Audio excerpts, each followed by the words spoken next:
ஓம் முருகா வெற்றிவேல் முருகா. வேலுண்டு வினையில்லை, மயிலுண்டு பயமில்லை.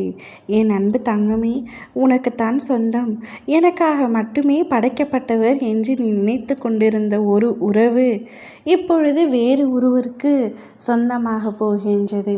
இப்பதிவை நீ தனிமையில் அமர்ந்து முழுமையாக கேள் தங்கமே. உனக்கான விஷயம்தான் இது. உன்னிடத்தில் பேசுவதற்காகத்தான் உன் அப்பா நானே வந்திருக்கின்றேன். எனக்கானவர், எனக்காகவே படைக்கப்பட்டவர், என்னுடைய சொந்தம், என் வாழ்க்கை முழுவதும் வரக்கூடிய ஒரே சொந்தம் இவர் மட்டும்தான் என்று நீ நேசிக்கும் நபரை பற்றி பல விஷயங்களை கற்பனைகளாக கட்டி கொண்டிருந்தாய். அதை உன்னுடைய வாழ்க்கையிலும் செயல்படுத்த நினைத்தாய். நீ நினைப்பது போலவே அவரும் உன்னை உருகி உருகித்தான் நேசித்தார். ஆனால் சந்தர்ப்ப சூழ்நிலையால் இப்பொழுது நீ அவரை விட்டு பிரிந்திருக்கின்றாய். ஆனால் இன்னும் மறக்கவில்லை. பிரிந்து இருந்த நாட்களில் கூட மென்மேலும் அவருடைய நினைவுகளே உன்னை பாடாய்படுத்தி கொண்டிருக்கின்றது. நீயே மறக்க வேண்டும் என்று முயற்சி செய்தாலும் அதில் நீ தோற்றுத்தான் போகின்றாய்.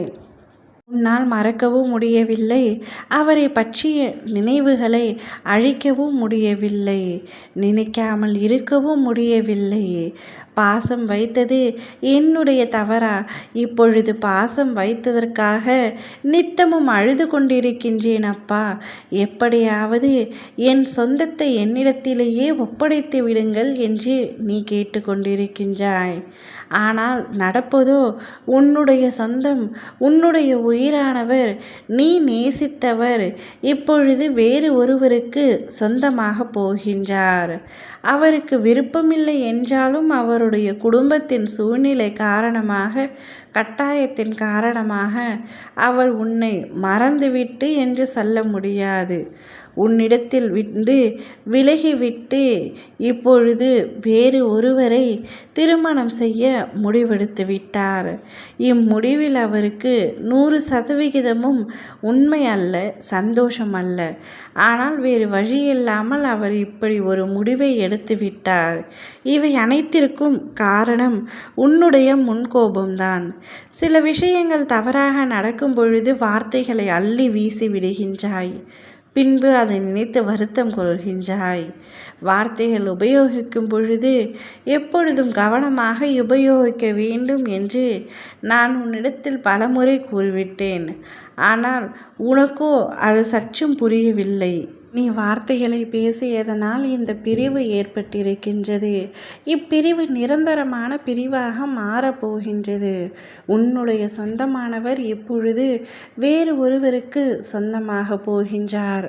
மனம் தளர்ந்து விடாதே, மனம் உடைந்து விடாதே. வாழ்க்கையில் எந்த உறவும் நிரந்தரமான உறவு அல்ல. இன்று ஒருவர் உனக்கானவராக இருக்கலாம், நாளை வேறொருவருக்கானவர் தான். வாழ்க்கையில் அவரவர் பயணம் முடிந்தவுடன் இறங்க வேண்டிய நேரத்தில் இறங்கித்தான் ஆக வேண்டும். எதை நினைத்தும் நீ கவலைப்படாதே. உன்னுடைய வாழ்க்கையின் முன்னேற்றத்திற்கான வழி எதுவோ அதை பற்றி மட்டும் யோசி. அதை பற்றுமே நினைத்துக்கொள். நிச்சயம் உன் வாழ்க்கையில் நீ மகிழ்ச்சியாக சந்தோஷமாக இருப்பாய். ஓம் முருகா வெற்றிவேல் முருகா.